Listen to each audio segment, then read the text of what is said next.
Hello, you're watching Shalom World News. I'm Katie Asco from Dublin, Ireland, and these are your latest headlines from around the world. In his latest extensive interview, Pope Francis has discussed a range of topics and put to rest rumours of his resignation. The interview lasted 90 minutes with journalist Carlos Herrera of COPE radio station, which is owned by the Spanish episcopate. The Holy Father referenced the Western intervention in Afghanistan, calling it irresponsible. When asked about Spain's legislation of euthanasia earlier this year, the pontiff said people are living in a throwaway culture where elderly people are considered to be disposable material. The Pope also added concern over what he called Europe's demographic winter because of the rising number of abortions. Texas has become the first state in the US to enforce a fetal heartbeat law. The law banning abortion once a heartbeat is detected came into effect on Wednesday, September 1st. Despite several attempts by pro-choice organizations, the Supreme Court on Wednesday refused to block the ban, which was signed into law by Governor Greg Abbott in May of this year. Pro-life organizations have welcomed the new law, which allows abortion only in grave medical crises. Dr. Robin Pierucci, chair of the American College of Pediatricians Pro-Life Committee, said that Texas's recognition of the unborn child as a real person is something to celebrate genuinely. The organization also said all human life is equally valuable from the moment of conception until natural death. Cardinal Ranjith of Sri Lanka has said that his government must first regain the confidence of the Catholic Church before both sides conduct talks. This is concerning the Church's criticism of the investigation into the 2019 Easter Sunday bombings, a tragedy which claimed the lives of 269 people. This comes in response to a letter from the Sri Lankan foreign minister in which he has sought a meeting with church officials. Prior to this, Cardinal Ranjith had written to the nation's president in July, complaining that the authorities failed to take legal action against former President Sirisena and several intelligence officials who allegedly failed to bring the culprits to justice. The Cardinal made it clear that authorities should undertake a transparent probe into the attacks and implement the recommendations of a presidential commission before discussions can resume.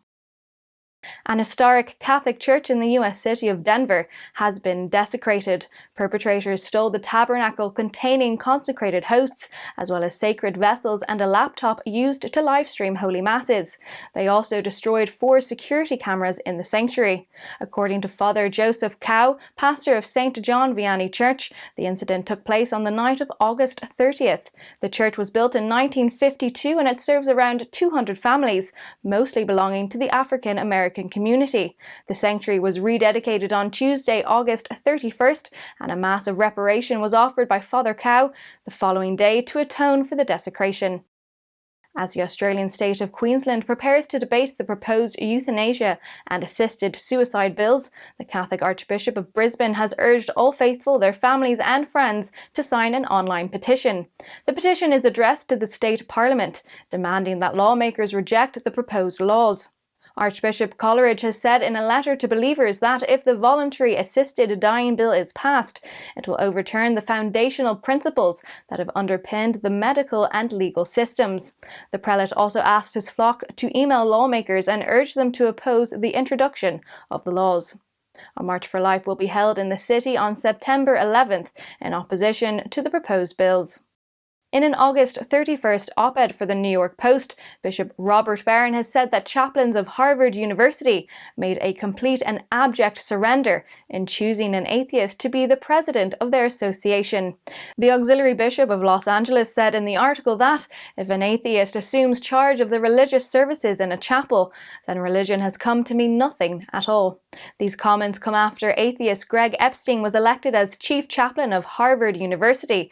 Bishop Barron has also said that the relativizing of doctrine has led to the present situation in Harvard today, where even the most fundamental doctrine, such as faith in God, does not matter.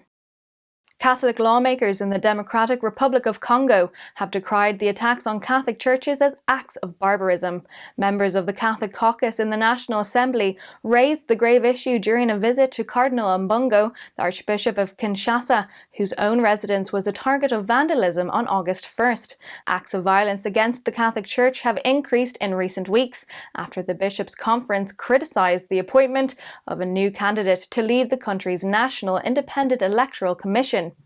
In the last week of June this year, a bomb explosion in a Catholic church in Beni killed one person and seriously injured two others.